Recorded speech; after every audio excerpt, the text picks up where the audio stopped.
galing Brad, ano? Galing. Sige na. Schedule ko na dasuntan may sadyo kagi kun may sibok na ibalangan na disgrasya sa kwan sa kulong ko kamo to. Kulong ko. Mabuto ka ng mga kwan. Ketawgon ko. Abot pa sila? Ay buka. Oh. Wala itong kuya. Ketawgon ko sinini sining pangaron ng Tibok na ito kung Oo, sibok na. Ano sila kami? Ikaw tigyan na tigiko. Hindi akala wala sa ako niya. Malaway, maluya kita. Kaya namangan siyang Ginoo, wala malaway. Amen. Walang pangit. Siguro, magaganda. Kahit na magtanda na ito, tingnan mo nga. Dito mo kayo. Tama. Opo. Tawag niyo po, papaindrani sa kata. Paindrani ko siya. Ay, tita, kabalo ka man kung magpastor. Hindi nila malaman kung ano po yung simula. Dali. Stay, dahil nakamot. Nay. Bibi! Ito na, isa pa yan. Ayo? Ayo, ino din. Sintaw na din.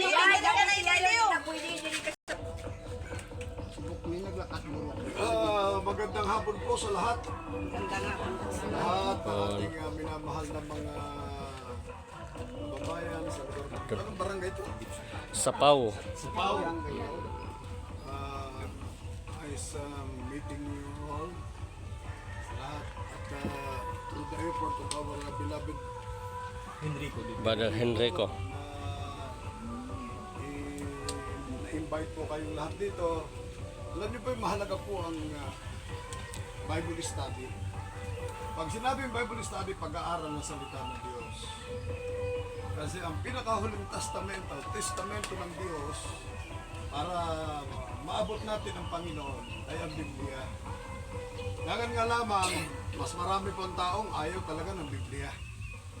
Ayaw ng salita ng Diyos. Pero ang Diyos, naaalala ng tao pag siya po ay nasa mahigpit na pangangailangan, may mga problema, may mga pagsubok, may kahirapan, mabigat ang buhay, doon lang naaalala ang Panginoon. Pero pag ang tao nasa kasaganaan, maganda at maayos ang buhay, medyo nalilimutan ng Diyos. Ngayon, mahalaga po na tayo po ay makaalam ng salita ng Panginoon. Sa Biblia po, kaya bago po natin sisimulan ang ating kunting pagtatalakay sa salita ng Panginoon, upang tayo po ay i-bless ng Panginoon, tayo po ay mananalangin. Ano po? Ang pananalangin po ay ang pagsuko ng ating mga sarili sa Panginoon, nakataas ang kamay. Yan po ay larawan ng pagsusuko ng ating mga sarili sa harapan ng Diyos. At ang pananalangin, ang siyang pinakamabisang sandata upang tayo pakinggan ng ating pinakamamahal na Panginoon. Sabi nga ni Mami, paghinulsol, pagsisisi sa lahat ng ating makasalanan. Tama po yun. Kasi ang sabi po ng Mateo, ang kabanata po 5, talata 8, ang Diyos ay nakikinig sa mga panalangin ng taong malilinis ang puso. Nakikinig siya sa mga taong malilinis ang puso. Kaya dapat ang ating pong mga puso ay malinis sa harapan ng Diyos. Ang sabi po ng Mateo 5:8, Blessed are the pure in heart, for they shall see God. Makikita natin ang manifestation ng kapangyarihan ng Diyos. Ang Diyos kailanman ay hindi nakikita. Amen? Ever since wala pa pong nakakita sa Diyos. Pero ang manifestation, yung miracle, mararamdaman po natin kapag ka malinis po ang puso natin. Ano? Tayo po yung manalangin. Ano po? Taas po natin ating mga kamay. Manalangin po tayo. O po, dakilang mapagpala po namin Ama, Diyos sa kataasan, Diyos sa pinakamapangyarihan sa lahat ng mga banal, sa matabi sa pangalan ng Jesus. Sa oras na ito, mahal na Panginoon, kami po lahat na naririto, mahal na Diyos ay nakakaisang nagsisisi sa lahat ng aming mga pagkakasala. Ano mang nabanggit ng aming labi, nakita ng aming mga mata, ano mang inis o galit na meron po sa puso namin sa mga nakaraan at nakalipas hanggang sa sumandaling ito. Patawarin mo po kami. Kami po ay likhaan ng banal at dalisay na puso at i-bless ang bawat siya sa amin na aming pong maintindihan at maunawaan ang salita po ng buhay. Sa pangalan ng Jesus, aming sinasaway, winawasak ang lahat ng uri ng gawa ng kaaway sa aming kalagitnaan. Sa pangalan ng Jesus, sa pangalan ng Jesus, ang lahat ng nagsabing, praise the Lord. Praise the Lord. Hallelujah. Okay po. Ito po ang daan ng kaligtasan. Mahalaga po na ang tao ay maligtas. Aniwala po kayo, dalawa lang ang pupuntahan ng kaluluwa ng tao. Ang tao po ay merong kaluluwa. Amen? Yung pong nakakaramdam tayo ng gutom, uhaw, pagod, sarap, lahat yan galing sa kaluluwa. Pag ang kaluluwa ay hindi na presente sa isang katawan, ibig sabihin niyang patay na. Pagka ang tao ay patay na, wala na pong mararamdaman yan. Ang ibig sabihin niyan, yung kaluluwa ay humiwalay na sa katawan. So yung pong nagmamaterialize sa ating katawan, yung po yung kaluluwa na nasa atin ngayon.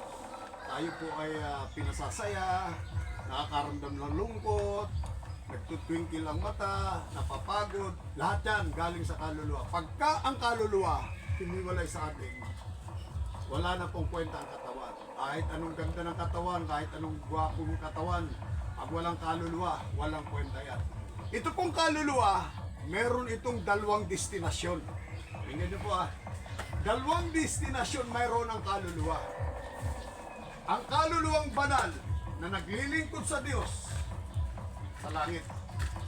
Ang kaluluwang masama na ayaw maglingkod sa Diyos, alam na po natin kung saan napupunta.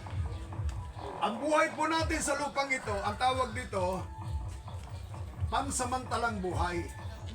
Bakit po? Kasi tayo po yung mamamatay eh. Kaya pagka tayo mamatay, ibig sabihin, pansamantala lang ang buhay natin dito. Karaniwan na, pag umabot ka na ng 60, medyo naghihirap ng buhay. Pagka nag-70 ka na, lalo na. Pag nag-80, mas lalo na. Ngayon, ano po ang dapat natin ihanda sa buhay natin habang tayo nabubuhay? Ihanda po natin na tayo makarating sa piling ng Diyos. Kasi pag tayo po nasa piling ng Diyos, walang kalungkutan, hindi maipaliwanag na kagalakan, hindi maipaliwanag na kasiyahan, hindi maipaliwanag na galak sa piling ng Diyos. Pero kapag hindi tayo nakarating sa piling ng Diyos, sa piling naman ni Satanas. Doon naman, hindi maipaliwanag na paghihirap, hindi maipaliwanag na pagdurusa, walang katapusan. Ang apoy, araw at gabi, nandoon tayo sa piling ni Satanas kapag hindi tayo naglingkod sa Diyos. Malinaw po yan, nandiyan yan sa banal na kasulatan. Ito po, maaring tayo po ay nakumpilan nung tayo po ay mga bata pa, baby pa, nakumpilan, nabinyagan. Ito po ang ano yan, yung pong kumpil at binyag, wala po sa Biblia. Ang kumpil at binyag, pagbibigay lang ng pangalan sa isang baby, sa isang sanggol. Pero hindi po yun ang magiging dahilan para makarating tayo sa langit. Ang paraan ng Diyos para tayo makarating sa langit, unang-una, ang pagtanggap sa ating pinakamamahal na Jesucristo. Malinaw po yan, sabi po ng Juan. Ang sabi ng Juan, ang kabanata po ay 14, ang talata ay 6. Ganito po ang ating mababasa. Dito po sa aklat po ng Juan, Kapitulo 14, ang talata po ay 6. Sinabi sa kanya ni Jesus, Ako ang daan at ang katotohanan at ang buhay, sino man ay hindi makaparoon sa Ama, kundi sa pamamagitan ko. Malinaw po yan. Sinabi ni Jesus, ako ang daan, buhay at katotohanan. Walang makaparoroon sa Ama sa langit kung hindi sa pamamagitan niya. Ang ibig sabihin, hindi natin kailangan ng religion. Hindi natin kailangan ng sekta o denominasyon. Ang kailangan natin, relasyon kay Kristo. Yan po. Amen. Ulitin mo, mahal na kapatid. Pakinggan niyo po. Juan 14:6. Sinabi sa kanya ni Jesus, Ako ang daan at ang katotohanan at ang buhay. Sino man ay hindi makaparoon sa Ama, kundi sa pamamagitan ko. Kaya ang dala po namin dito, hindi po relihiyon. Ang dala namin dito, Ebanghelyo ni Kristo. Na si Kristo'y namatay para sa atin sapagkat mahal po tayo. Ang sabi ng John 3:16, For God so loved the world that He gave only begotten Son, that whosoever believeth on Him should not perish, but have everlasting life. Ganun ho ang pag-ibig ng Diyos sa atin, na ang Diyos naman, ibinigay niya yung kanyang bugtong na anak, ang ating pinakamamahal na Panginoon Kristo, namatay sa krus ng Kalbaryo, dumalak ang dugo, naghirap, nagdusa ng dahil sa atin, sapagkat tayo mahal ng Diyos. Ngayon, ang kaligtasan po'y para sa lahat. Para sa lahat ng tumatanggap sa Kanya. Katulad ng relo yan, ang relo, para sa lahat yan. Para sa lahat ng may pera na maka-afford na makabili. Pero pag walang pera, hindi ka makakabili, wala kang relo. Ganon din ang kaligtasan. Ang kaligtasan hindi kailangan ng pera. Ang kailangan pagtanggap, paghinulsol, pagsisisi, upang tanggapin si Kristo, magkaroon po tayo ng kaligtasan. Yun lang ang tanging paraan. Napakasimple. Pero maraming taong ayaw.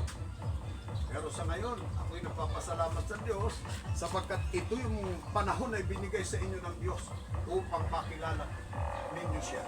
Sapagkat kayo'y mahal ng Panginoon. Ito, ang sabi po ng Revelation, Apokalipsis, ang kabanata po ay 20. Ang talata po ay 14 hanggang 15. Importante na yung pangalan po natin ay maisulat sa aklat ng buhay. Kasi darating po ang panahon na mayroon pong tinatawag na paghuhukom. Lahat po tayo huhukuman. Lahat ng ginawa natin, masama, mabuti, nasa tago o whatever, kung saan tayo gumagawa ng mabutit masama, ipagbibigay sulit natin yan. Ang tawag po dyan, the great embarrassment. Malaking kahihiyan pagdating ng panahon. Kasi lahat ng ating mga kasalanan, hinayag nating kasalanan, tinagong kasalanan, binanggit ng ating mga labi, mabutit masama, lahat po yan ay ipagbibigay sulit po natin. Pero alam niyo po ba, pagka tinanggap natin ang Panginoon Kristo, ngayon, lahat ng kasalanan ay patatawarin ng Panginoon. Amen. At walang embarrassment na darating sa inyo. Nadaanan natin yan, Roma 8:1. Okay, basahin mo muna sa Revelation. Apokalipsis. Dito po sa lahat po ng Apokalipsis, Kapitulo 20, ang talata po ay 14 hanggang 15. At ang kamatayan at ang Hades ay ibinulit sa dagat-dagatang apoy. Ito ang ikalawang kamatayan. Sa makatwid ay ang dagat-dagatang apoy. Sa 15. At kung ang sino man ay hindi nasupungan na nakasulat sa aklat ng buhay, ay ibinulit sa dagat-dagatang apoy. Tingnan po yan. Sabi na Panginoon Kristo, kanino mong pangalan na hindi nakasulat sa aklat ng buhay, ibubulit siya sa dagat-dagatang apoy. Alam niyo pong impyerno, walang katapusang parusa. Sa panahon po natin, marami gumagamit ng forever, pero sa lupa, walang forever. Ang forever, sa kabilang buhay. Alam niyo po ang preparasyon ng tao ngayon? Yung future lang ngayon. Present future. Yung magtrabaho, mag-aral, gumandang buhay, yun lang yung pinaghahanda dito. Pero yung kabilang buhay, hindi pinaghahanda niyo. Pero salamat sa Diyos sapagkat buhay ang salita ng Panginoon. Ang sabi diyan, and whosoever was not found written in the book of life was cast into the lake of fire. This is the second death. Kanino mong pangalan na hindi nasumpungan sa aklat ng buhay, siya'y ibubulit sa kadagat-dagatan ng buhay. Paano po ba may susulat yung pangalan natin sa aklat ng buhay? Ang sabi po ng banal na kasulatan, Gawa 12, 4:12. Dito po sa aklat po ng Gawa, Kapitulo 4, ang talata ay 12. At sa kanino mang iba ay walang kaligtasan. Kanino mang iba'y walang kaligtasan. Tingnan niyo ha, walang kaligtasan. Reliyon, sekta o denominasyon, whatever, kung ano man yan, walang kaligtasan. Ang kaligtasan ay nakay, sulat mo. Sapagkat walang ibang pangalan sa silong ng langit na ibinigay sa mga tao na sukat nating ikaligtas. Ang pangalan lang ng ating pinakamamahal. Yun lang ang tanging paraan upang tayo maligtas sa tiyak na kapahamakan, sa apoy ng impyerno, at makarating sa langit. Ang kailangan natin ay ang ating pinakamamahal. At kapag tinanggap natin ang Panginoon bilang Panginoon Diyos at Hari ng buhay natin, nagsisi po tayo. May problema kayo, may karamdaman, anuman ang inyong hilingin sa Panginoon, ang Diyos tutugon. Tutugon siya. Tutugon siya sa mga panalangin. Ano yung nais po ninyo? Ano ang gusto ninyo na ipagawa sa Diyos? Ano ang kahilingan nyo? Gagawin ng Diyos yan sapagkat yan po nasa banal na kasulatan. Ito po yan. Ang sabi po ng sa Ecclesiastes, ito po yun, sinabi ko kanina, lahat ng ginawa natin, mabuti at masama, tago o hayagman, ipagbibigay sulit natin, nasa Ecclesiastes yan. 12:13 hanggang 14. Basa. Ganito po, sagot po na Ecclesiastes, Kapitulo 12, ang talata po ay 13 hanggang 14. Ito ang wakas ng bagay, lahat ay narinig, ikaw ay matakot sa Diyos at sundin mo ang kanyang mga utos sapagkat ito ang buong katungkulan Ang ng tao. katungkulan ng tao sa Diyos ay matakot at sumunod sa utos ng Diyos. Yan po sabi niyan. Ngayon, ano yung sumusunod na talata? Pakibasa Sa mo. 14, sapagkat dadalhin ng Diyos ang bawat gawa sa kahatulan, pati ng bawat kubling bagay, maging ito'y mabuti o maging ito'y masama. Kita niyo po, lahat ng ginawa natin, simula nang tayo bata pa, nagkaedad, hanggang nag-iisip, lahat. Nagmura tayo, nagsabong, nagmadyong, whatever, kung ano ba yan, nakalista po lahat yan. At dadalhin ng Diyos ang lahat ng yan sa kahatulan. Meron bang paghatol?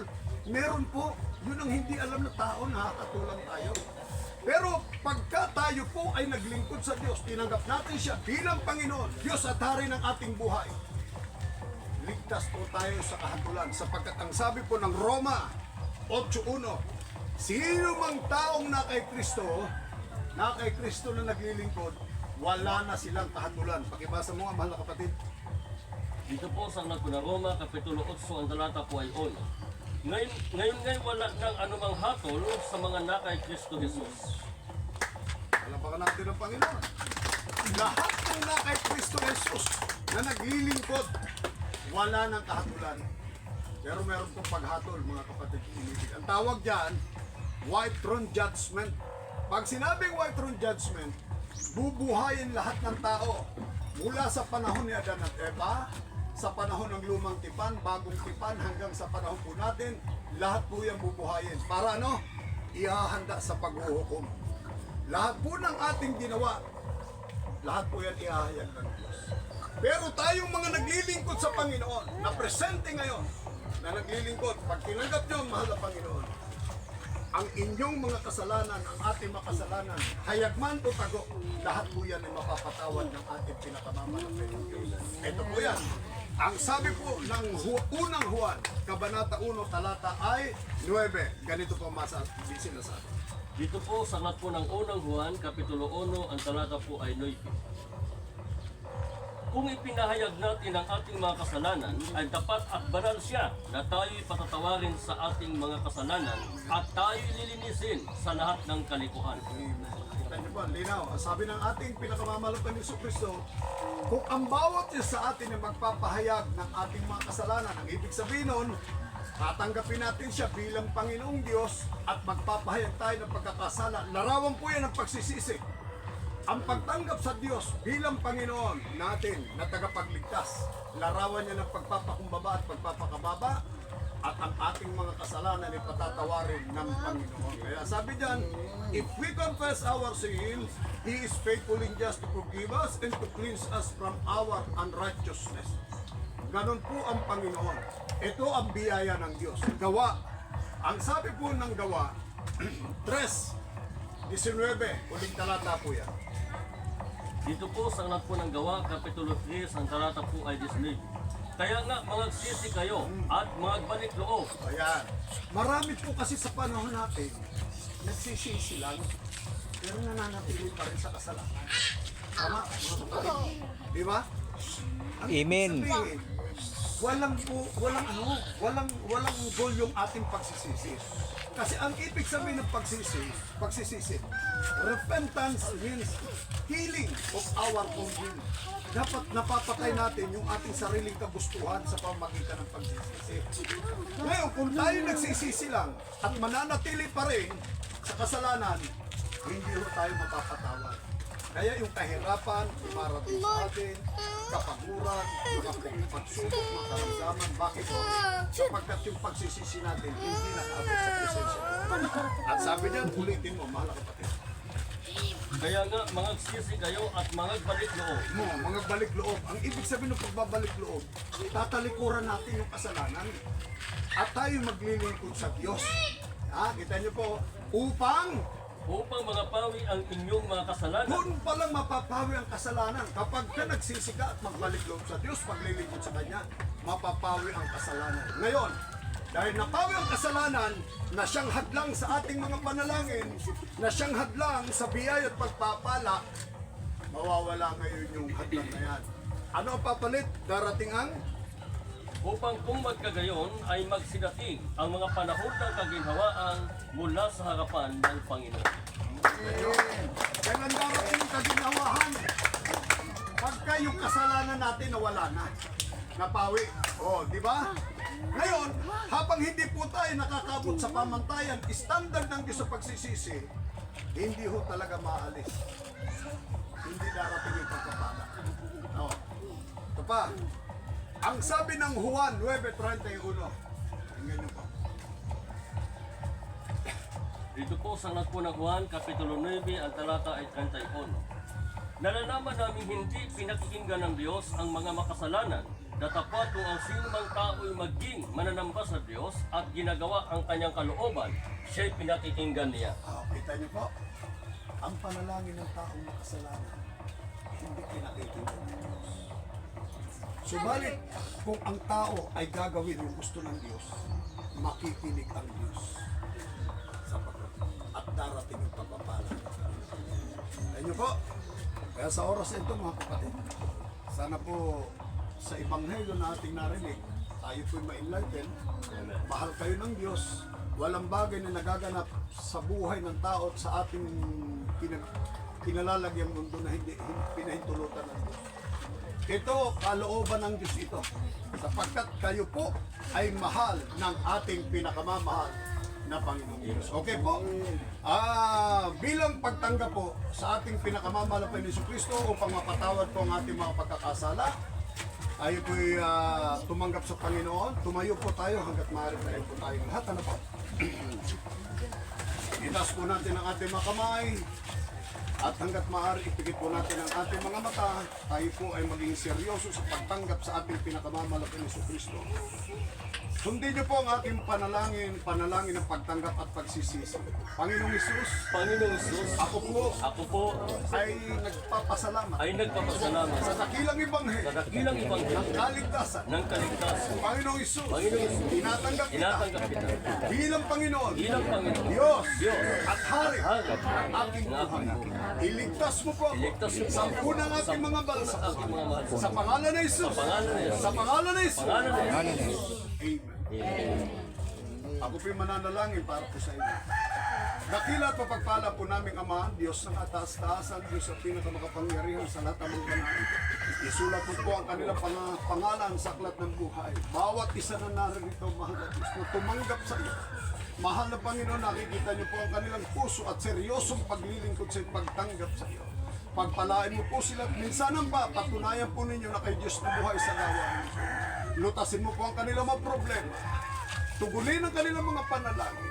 Pagpalain mo po sila, mahal na Diyos. Ang kanila pong buhay ay pagpalain po ninyo. Lahat ng kanilang karamdaman, anumang merong karamdaman sa bawat isa, pagalingin po ninyo. Mag-miracle po kayo sa kanilang buhay, mahal na Panginoon. Sa pangalan na Jesus. Sa pangalan na Jesus, katagunan lahat ng kanilang pangangailangan. By faith and miracle. In Jesus' name. In Jesus' name. In Jesus' name we pray. In Jesus'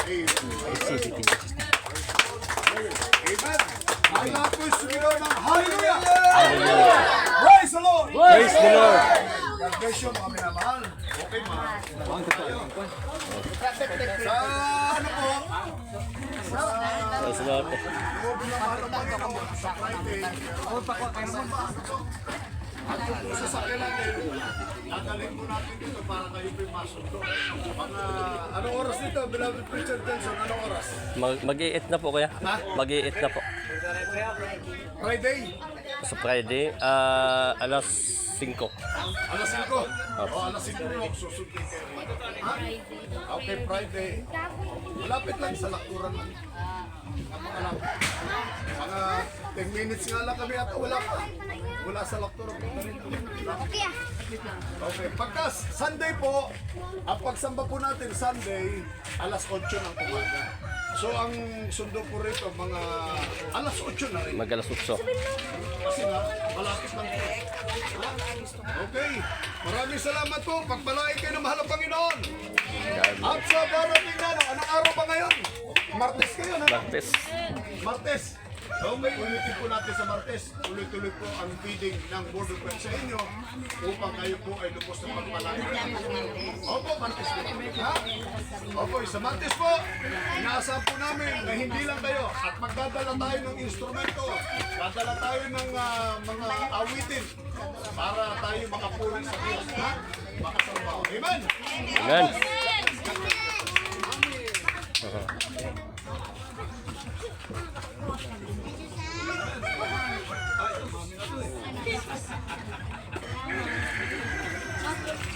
Prayer meeting nga. Prayer meeting. Friday. Friday. Anong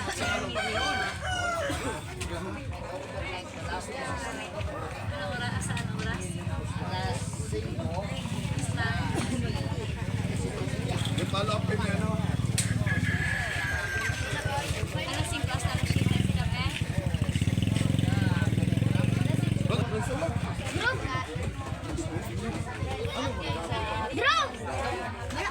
May tangto kami ano para ipakan silaw. Ano tayo? Tang makag sinapay. Sige Ilalagay tayo. din ba ako? Sige lang. Para sa dason. Igin pa ka to nila may tangto kami nga din. Kim pa kwa to namin sa kanila.